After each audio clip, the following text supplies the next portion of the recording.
और हम होते तो हम क्या सोचते, सुसाइड के विचार करते, डिप्रेशन में चले जाते, क्रोनिक स्ट्रेस के मरीज हो जाते, एंग्जाइटी के मरीज हो जाते।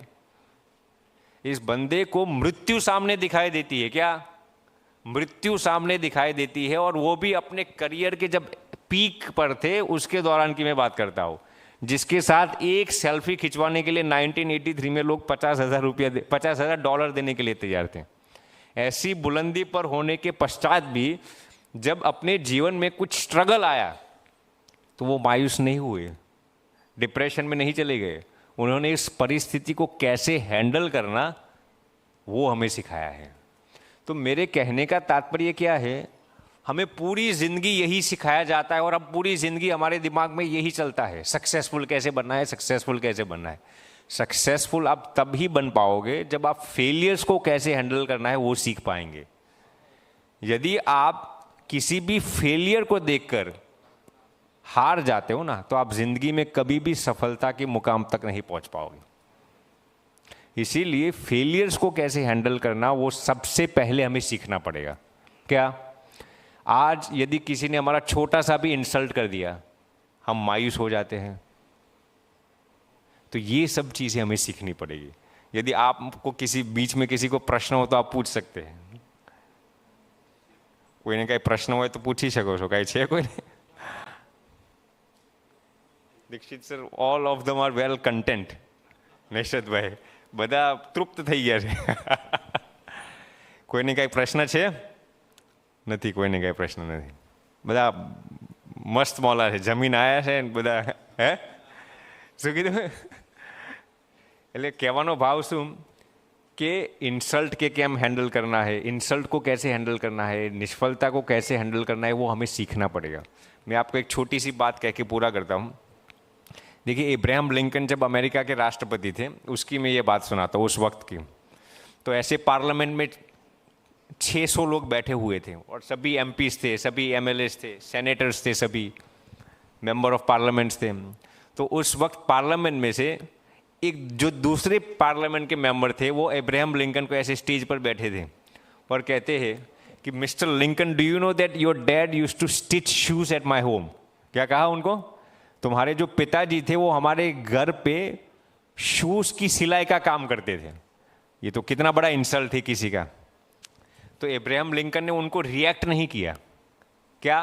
रिएक्ट नहीं किया। वो चाहते थे, वो अमेरिका के राष्ट्रपति थे, इंसल्ट करने के लिए उनको जेल में भी डाल देते थे। उन्होंने रिएक्ट नहीं किया, उन्होंने स्माइल दिया। क्या दिया? और स्माइल दिया और उन्होंने कहा कि thank you for praising my dad, मेरी पिता की तारीफ करने के लिए बहुत बहुत धन्यवाद। फिर आगे वो कहते हैं कि मेरे पिताजी ने मुझे भी शूज़ को कैसे स्टिच करना है सिखाया है।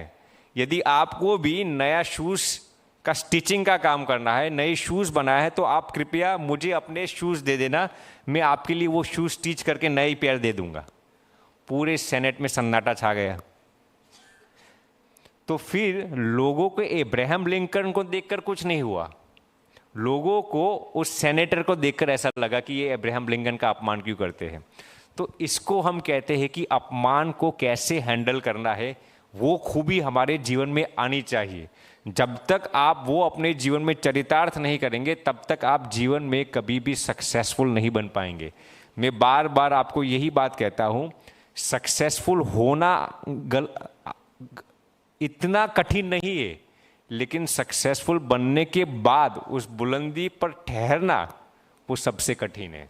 आज पैसा कमाना इतना कठिन नहीं, आप पैसा कमा लेंगे, फेम भी कमा लेंगे। आज सोशल मीडिया का दौर है, बेवकूफ़ लोग भी प्रसिद्ध हो जाते हैं। आज जिसके पास कोई नॉलेज नहीं है ना, उनके भी मिलियंस ऑफ फॉलोअर्स होते हैं आज, और जो बेचारे ज्ञानी होते हैं उनको कोई सुनता भी नहीं है। तो फेम हासिल करना कठिन नहीं है, पैसा कमाना इतना भी कठिन नहीं है, लेकिन पैसा कमाने के बाद, फेम कमाने के बाद उसको कैसे हैंडल करना है, वो कमाना सबसे कठिन है। तो ये स्किल, ये खूबी हमारे जीवन में आनी चाहिए। बस इतना ही हम कहना चाहेंगे। खूब खूब आभार पूज्य अखंड स्वामी। તમારા અમૃતમય વિચારોથી અહીંયા ઉપસ્થિત તમામ યુવા ધન છે તેમને એક નવી દિશા જરૂરથી મળશે।